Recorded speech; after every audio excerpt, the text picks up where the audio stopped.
Now, let's all stand together and turn your Bibles with me to Philippians chapter 4. Philippians chapter number 4. And we will be reading Philippians chapter 4, verse number 12, 13, and 14. Philippians 4, 12, 13, and 14. I want everybody to read this passage, okay? Philippians 4, 12, 13, and 14. Everybody, let us read together. Begin. I know both how to be abased, and I know how to abound. Everywhere and in all things, I am instructed both to be full and to be hungry, both to abound and to suffer need. Verse 13. I can do all things through Christ, which strengtheneth me. Notwithstanding, ye have well done that ye did communicate with my affliction. Now, while you're standing up, I want you to focus on verse 12. I'm so excited with what verse 12 is telling us. It says, I know both how to be abased. In other words, there is not all the time that the Christian life is abounding or pinagpapala. There are times that we are abased. We suffer lack and need, and we are hungry. But look at what the Bible says, everywhere and in all things, I am instructed. Now, the word is instructed. In Ilocano, it says, nasursurok ti palimit. Sa Tagalog, natutunan ko ang sikreto how to be content. Now, listen to me. It is not about what you have or what you do not have. It is about learning to be content. Are you with me? And now, how to learn to be content? He said, I learned the secret of contentment. Because contentment has a foundation. You cannot just learn to be content from anyone. You learn to be content from verse 13, where it says, I can do all things through Christ. Now, many people have used that statement, I can do all things. Kaya ko to. Kakayanin ko ang problema ko. Kakayanin ko ang suliranin ko na ito. That's what the world keeps telling us. I can do it. But the Bible says it is through Christ. Are you with me? Now, where Christ is, there is no crisis. And a life without Christ is crisis. So the key is Christ. It is not about what you have, but it is about who you have. It is about having Christ. Because no matter what you go through in life, because as a Christian, we cannot tell what kind of suffering we will go through in life.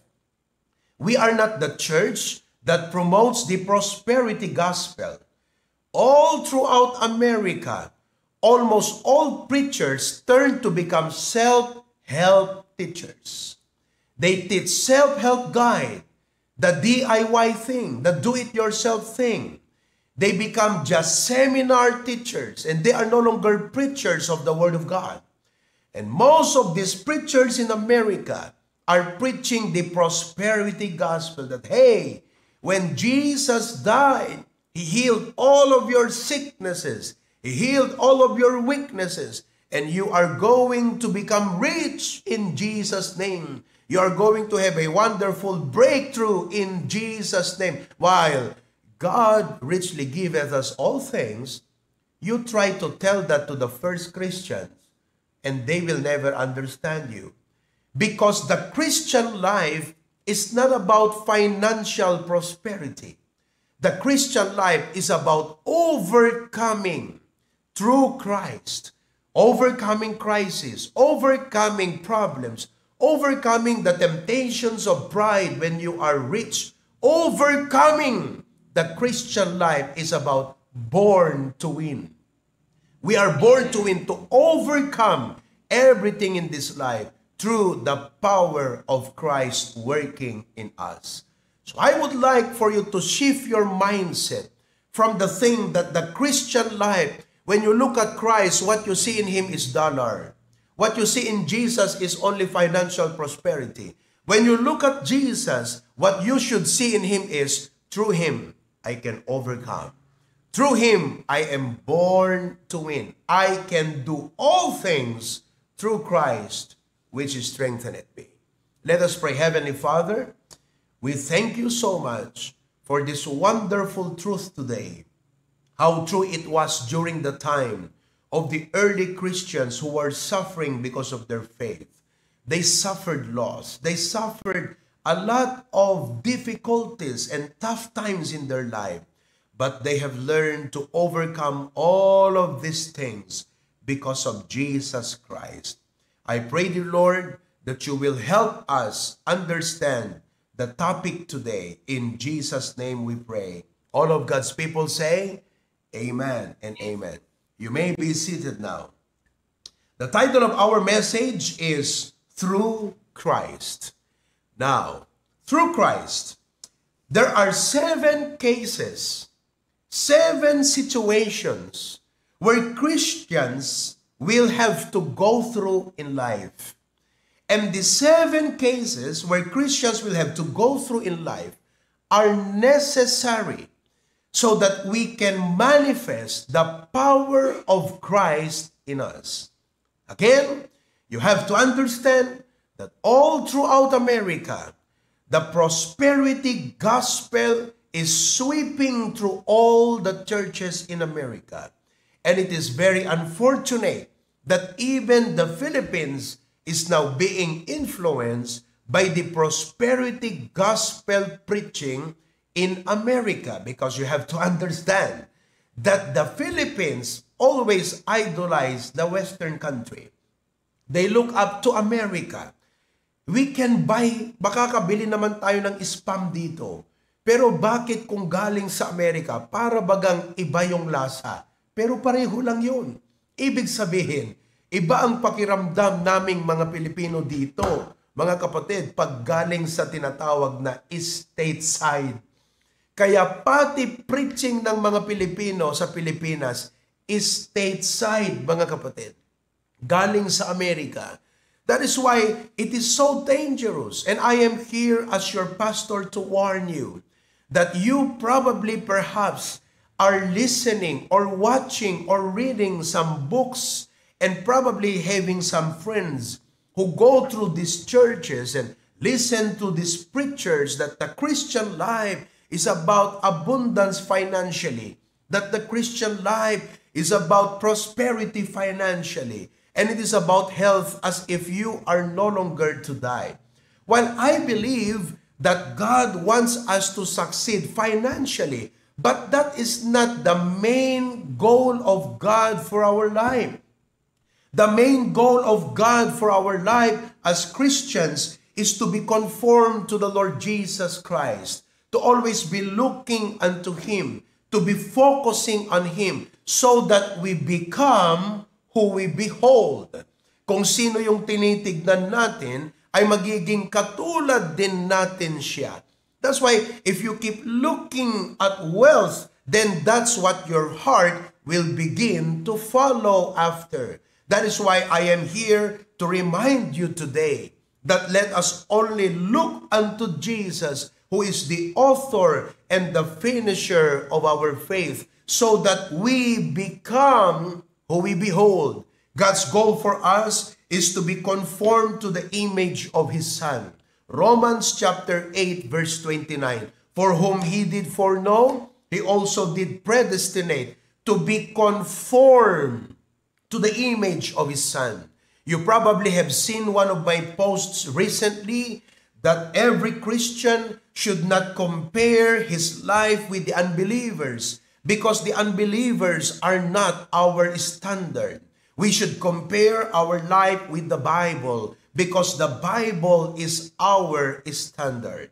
Do not look at the unbelievers as if you want to envy them, because you will become what you behold. You will become who you behold. That is why let us only look unto Jesus and focus on the Word of God. Let the Bible build our faith. Let the Bible change the way we think. Let the Bible change the way we talk. Let the Bible change the way we act. And that kind of image that we should reflect in our life is the very image of the Lord Jesus Christ. So I would like to point you, ladies and gentlemen, brothers and sisters, that God's goal for your life is to be conformed to the image of the Lord Jesus Christ. Amen. So today, let us look at what Christ teaches us. How does Christ teach us about the Christian life? So there are 7 cases in the Christian life through which we find Christ more manifest, more evident, more felt in our life than ever before. Number 1, through Christ, we can have comfort when we are sorrowful. Through Christ, we can have comfort when we are sorrowful. Now, who among of you are going through sorrowful times right now? Well, probably there are not anyone among you who is going through sorrowful times right now. But one day, you will go through sorrowful times. Life is not all about good times. But, we go through sorrowful times. The word sorrow is a feeling of a deep distress. It's a deep distress that is caused by loss, disappointment, or other misfortune suffered by oneself or others. Listen to me. When the sorrowful times of life come, wealth does not matter anymore. Your wonderful car does not comfort you anymore. Listen to me.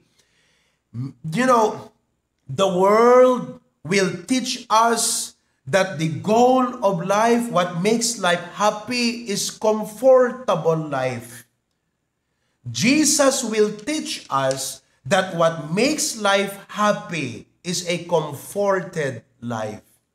There is a difference between a comfortable life and a comforted life. Christians, are abounding in comfort. Kaya ngayong kinakanta natin, numampay daduma kunana, the mention over the hilltop song, numampay pagiddaak kasla bato, natangken di pagiddaak. But you find Christians are very joyful people. And their joy is not dependent upon the comfortable life that the world can give to them. But their joy is dependent upon the comfort that God gives to them. And I pray that in our times of sorrow, we learn how to be content.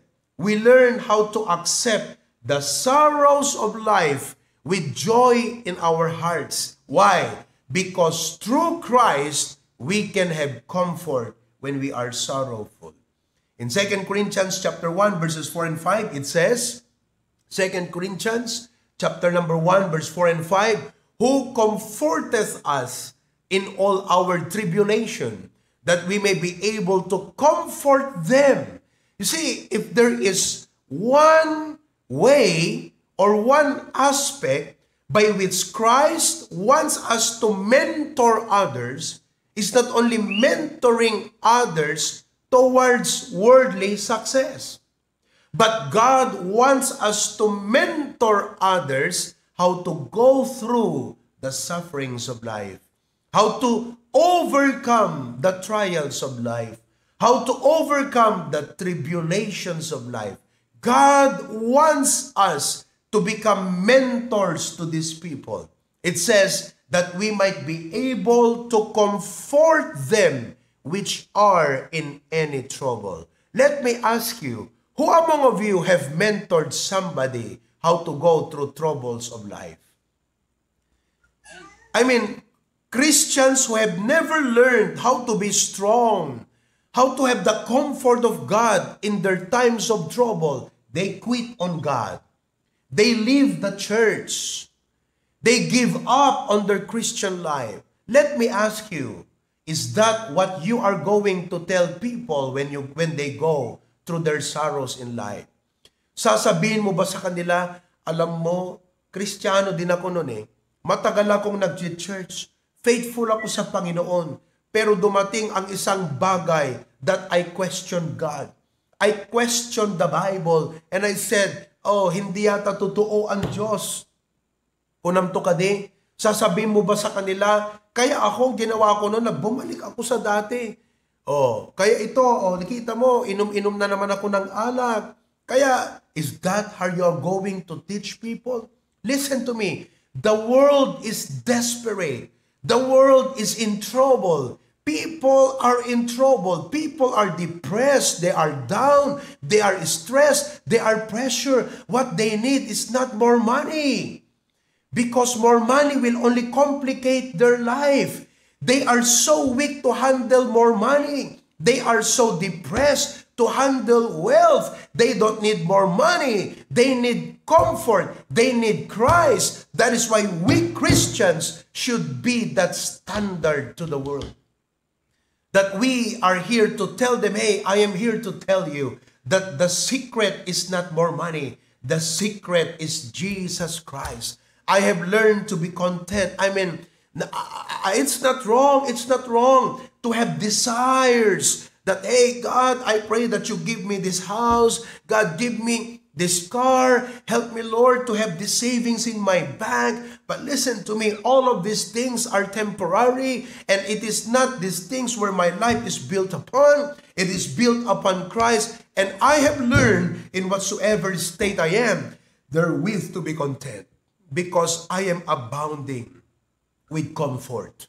Amen po ba, mga kapatid? God wants us to mentor others by experiencing the comfort of God firsthand in our life, so that we know how to be able to comfort those who go through trials and tribulations of life. You see, that is why I want you to know, do not just be inspired by prosperity gospel preachers that, hey, this year is going to be your best year. You know, I believe that this year is going to be the best, not in terms of financially, not in terms of materially, not in terms of physical health, wellness or health, but this year is your best in terms of your walk with Jesus. In terms of how you will overcome all of these battles and trials and tribulations in life. Hello? I warn you with that. Delikado po ang mga prosperity gospel preachers ngayon. So we can have comfort when we are sorrowful. I remember the story of Horatio Spafford. Horatio Spafford suffered traumatic events in his life. And by the way, there are many unbelievers today, unsaved people, who have experienced a lot of traumatic events in their life. Those folks whose house was burned down to ashes in Maui have suffered traumatic experience in life. They need Jesus Christ. And you know what I've realized in life? Mas masarap kausap ang taong may sakit kaysa yung taong maraming pera. Because when a person is so rich, they don't feel they need God. You go and talk to them about Jesus, they have no time to listen to you. That's why their answer to their life is not their prosperity. Their prosperity has desensitized them from their need of Jesus. They don't sense, they don't feel their need for the Bible. They don't feel that they need God. They have so much money that they thought their money is their God. Kaya so I found out in life na ang pinakamagandang kausapin pagdating sa Biblia, ang mga taong may sakit, ang mga taong mahihina, ang mga taong maraming problema, and there are so many depressed people around in the U.S. People who want to commit suicide. People who are desperate. You go to the hospital, you find all of these people. Yun ang mga pinakamasarap na kausapin tungkol sa Biblia. You tell them about Jesus. Their heart is ready to listen to you. Amen? And you know, Horatio Spafford suffered traumatic events in his life.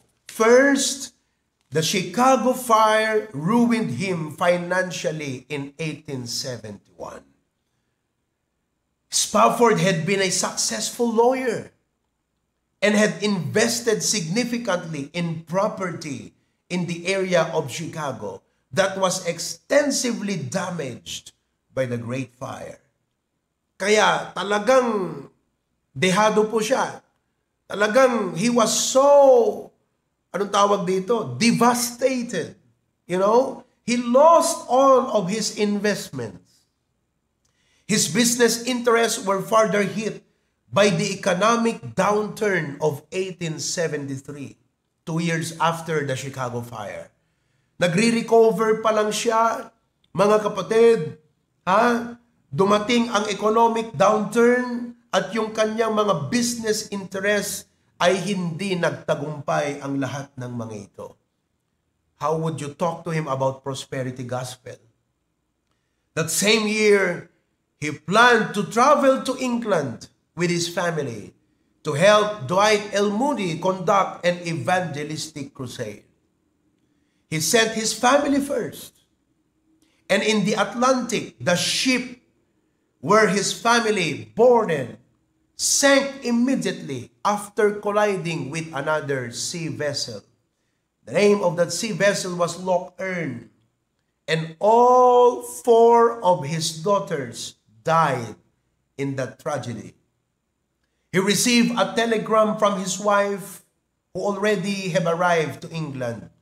Only 2 words, and it says, "Saved alone." What a tragedy upon tragedy upon tragedy. How would this man overcome these trials of life? You know, he lost all of his investments, from rich to ruins, from prosperity to poverty, from that peak of life to down in his life. Shortly afterwards, as Spafford traveled to meet his grieving wife, he was inspired to write words as his ship passed near where his daughters had died. That is when he wrote that famous song, "It is Well with My Soul." When peace like a river attendeth my way, when sorrows like sea billows roll. Next verse. Whatever my lot, thou hast taught me to say, "It is well with my soul." How can this person who have experienced so much tragedies in his life could be able to say, "It is well with my soul"? There are so many people in America today, because of this prosperity gospel, their lives and affections are so deeply connected and attached to the things of this life that when they are gone, they will begin to question their faith. They will begin to question their God because they had a wrong concept about God in the first place. Listen to me. God's primary goal in our life is to be so connected emotionally, mentally, and spiritually to the Lord Jesus Christ that while we traverse all the stormy seas of this life, we could be able to say, "It is well because Jesus comforts me." My life is abounding with comfort. Yan po ang inyong dapat ma-realize ngayon, mga kapatid. America can provide you all of the comfortable things in life, but it can never give comfort to your heart. Only Jesus Christ can give comfort to your heart. Learn to live with the comfort of Christ in your life. And all of God's people say? Secondly, number 2, through Christ, we can have peace when we are anxious. Through Christ, we can have peace when we are anxious. Who among of you are anxious about the future? The word anxiety means worry. You are worried. What shall we eat? What shall we drink? What if I die? What happens to my kids? What if I lost my job? You know? And there are many Christians who cannot grow, who cannot improve because anxiety is pressing them down. I know probably there are not many of you who are being pressed down by anxiety. But let me try to help anyone listening right now whose weakness is this anxiety. You feel okay right now because you're listening to the preaching. But then suddenly things turn around and you become totally anxious. And anxiety begins to press you down. When you hear a negative news about the condition of your health, you felt so healthy, you just went for a general overall checkup. Then the doctor suddenly told you, hey, I would like to refer you to this doctor. And you begin to be worried and said, why, doctor? Is there something wrong with my health? He said, well, I just suspect something wrong. It's not confirmed, but I just suspect it. Why don't you go check this specialist? And you went to that doctor, and that specialist doctor told you, well, you know what? There is something really wrong happening inside you. I regret to inform you, but you have a cancer, stage 3. How would you take that? You know, suddenly our human nature becomes anxious. We would become so worried. Ang agad nating may isip, mamamatay na ako. But if you are a Christian, listen to me. I'm not saying that you will go through the 3rd stage of cancer. But you may go through some things that will make you anxious about your life. That will make you worried. Yun na lang ang iisipin mo ng buong maghapon, hindi ka makatulog, tulala ka paminsan-minsan, nakasakay ka sa bus. It may not be physical health. It may be some conflicts with family, with friends. It may be some people who, you know, are threatening you. You go through anxiety in life. Listen to me, that's the moment when you need to learn how to overcome anxiety. And the answer is a calm assurance. You need to have that peace. Lord, hindi ako makatulog kasi troubled ako. I need to have that peace. And I have a bad news for you. Hindi mo mabibili ang peace sa butika. J.C. Penney, the stores, wherever you go, could not provide a medicine to give you peace or serenity. There are medicines that could make you sleep, but when you wake up, suddenly all of those anxious thoughts flood to your mind once again. Listen to me. That's where the Christian life thrives.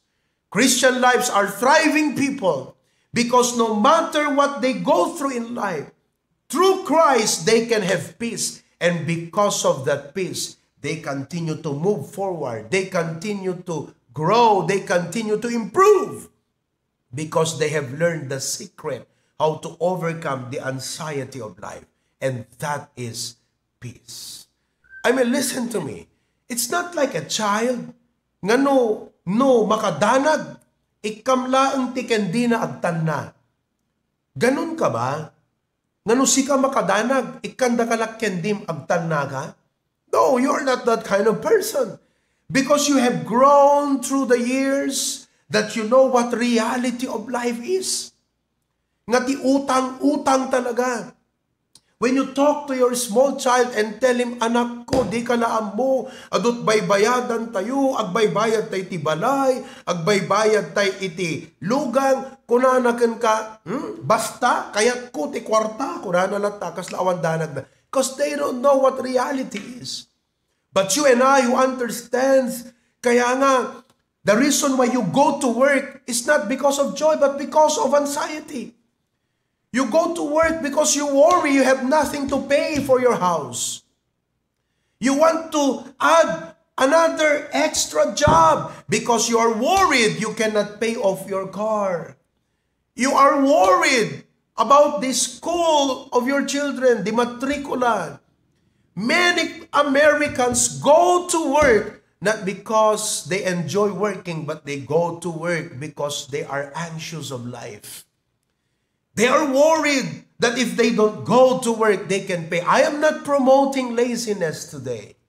I am not promoting being irresponsible today. You go through all the routines of life, but it should not be pushed and moved by anxiety. You should go through life with peace in your heart. How can we have that peace? The Bible says in John chapter 14, verse number 27, it says, Jesus said, peace I leave with you. My peace I give unto you. What a blessing.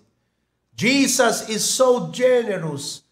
He's not selfish that he said, hey, look, I can go through death to the valley of the shadow of death with peace.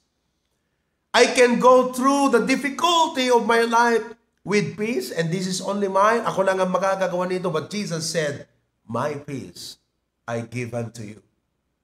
Not as the world giveth.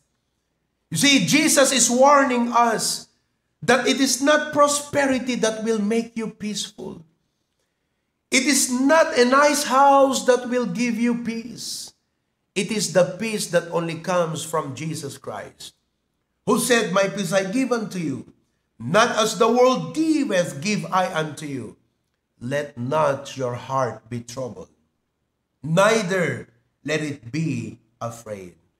Oh, brethren, listen to me. Through Christ, we can have peace when we are anxious. I do not know what makes you anxious right now. And perhaps you work so hard, you are so aggressive in life, and you begin to evaluate yourself that the reason why you are so working hard is because of anxiety. You're afraid that you lose your job. You're afraid you will lose your house. Listen to me.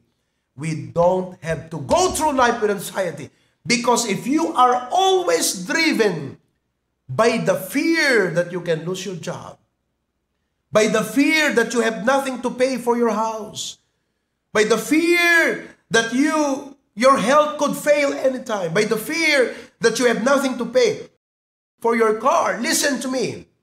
That will be the reason why you cannot seek the kingdom of God first. That's why Jesus told his disciples, do not worry about what we should drink, what we should eat, wherewithal shall we be clothed. But Jesus instead told them, seek ye first the kingdom of God. Your first and primary goal in life is not to go after things that concern you physically, but to seek the kingdom of God and his righteousness. And Jesus said, all these things shall be added unto you. Keep calm. Ang kagbuti ng kagdandanan, akong bahala sa iyo. You put God first. Unahin mo ako and have peace in your heart. I will give you my peace and you will not worry what could happen next. Nakaimbag ti Apo, awan pagdanagam ti Apo na yun unang isuna. I heard about the testimony of Brother Reggie and Sister Charlene and about their kids. I mean, they never worried about, man, how are we going to survive? Paano na to? Probably they had that worry and fear in their hearts. But they just put God first. Their kids made a commitment on their first fruit. They don't even know where they would get that money from. But they just trusted God, and they learned to trust in the Lord, that God is our provider, that God will never leave us nor forsake us. They found their peace and confidence in God alone. He said, Lord, bahala ka na, basta magtitiwala ako sa iyo. And what a blessing after all, that they sought God first. What happened? All these things shall be added unto you.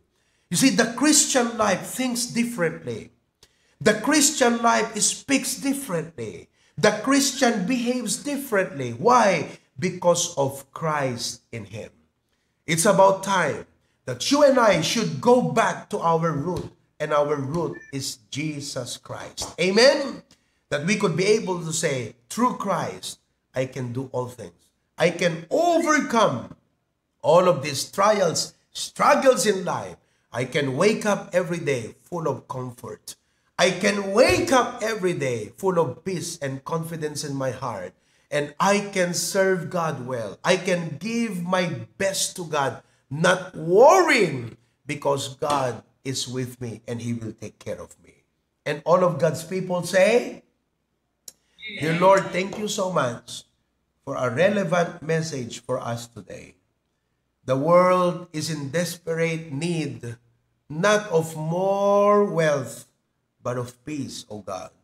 And thank you that Jesus said, my peace I give unto you, not as the world giveth, give I unto you. Thank you, Lord, that as we seek you first, well, we could be hindered by our problems, but when we are comforted, we can continue to move forward in serving you. We can be hindered by anxiety. We worry too much. That's why we work so hard. We want to add more extra work because we worry so much.